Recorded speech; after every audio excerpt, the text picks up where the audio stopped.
Jóvenes, ¿cómo están? Les saludo a su profesor de trigonometría, ¿no? Su profesor Javier. Bien, en esta parte vamos a ver el tema factorización. Vamos a empezar con una frase. Si tienes un sueño, tienes que protegerlo. Las personas que no son capaces de hacer algo te dirán que tú tampoco puedes. Esto nos quiere decir que si tú tienes un anhelo, quieres lograr el éxito que te has propuesto, debes trabajar día a día, debes esforzarte por lograrlo.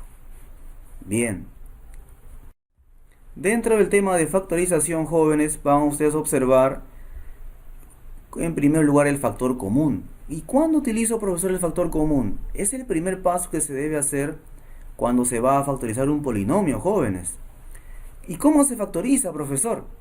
El factor debe estar en todos los términos que compone el polinomio. En las variables, saca la base con el menor exponente.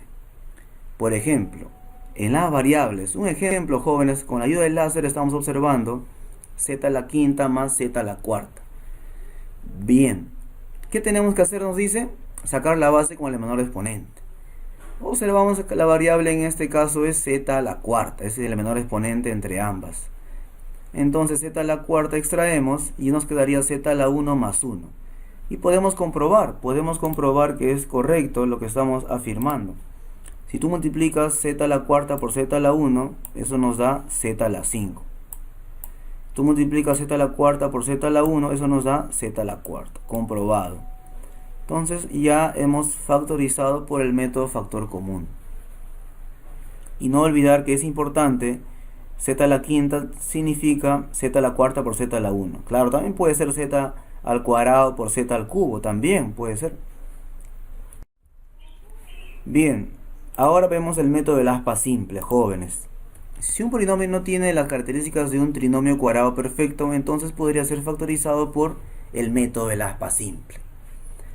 Factorizar un polinomio es transformarlo en una multiplicación indicada de factores primos, jóvenes.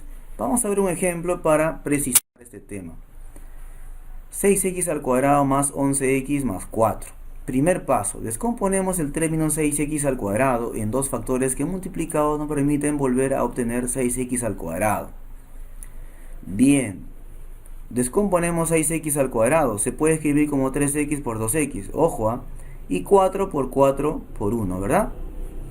Ahora, vamos a ver por qué acá sí verifica el término central y por qué acá no verifica el término central, mira, porque también es válido, ¿verdad? Claro, pero vamos a ver cuál de ellos sí verifica y por qué. En el paso 2 descomponemos el término 4 en dos de factores que multiplicados nos permiten volver a obtener 4. Eso tenemos aquí, ¿verdad? Ahora, vamos a escribir 3 por 2x, ¿no? 3x por 2x que nos da 6x. 4 por 1 que nos da 4. A multiplicar 8x obtenemos acá 2 por 4, 8 y 3 por 1, 3x, ¿no? 3x por 1, 3x, que eso nos da 11x. Acá se debe sumar. ¿Ya? Acá se debe sumar.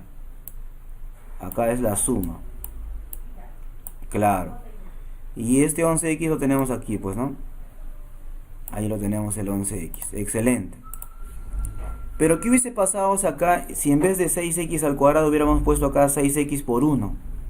No logramos, pues, que el término central, a este se le llama el término central, a esto se le llama el término central. No lográbamos, ¿no? Si el 4 lo colocábamos 2 por 2, no lográbamos llegar al término central. Bien. Como la suma coincide con el término central, tomamos los factores en forma horizontal. Entonces ahí tenemos 3x más 4 y 2x más 1, ¿no? Ya hemos factorizado entonces por el método de la aspa simple.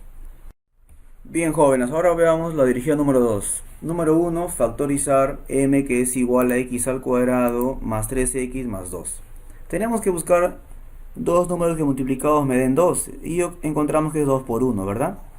X al cuadrado también debe ser x por x. Ahora multiplicando en aspa sería x por 1 y 2x.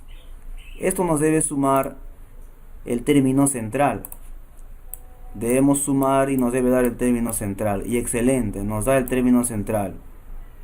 ¿Ya? Como la suma coincide con el término central, tomamos los factores en forma horizontal. A veces no te va a dar el término central, a veces no te va a dar. Hay que ponerle signo, hay que hacer un arreglo, ¿no? Entonces, pero acá hemos encontrado que coincide al sumar con el término central. En otras palabras, m, que es todo esto, va a ser igual a ¿quién? A x más 2 por x más 1. Entonces, este es el primer término, el primer factor, y este es el segundo factor. Nos piden sumar, entonces al sumar obtenemos la respuesta 2x más 3.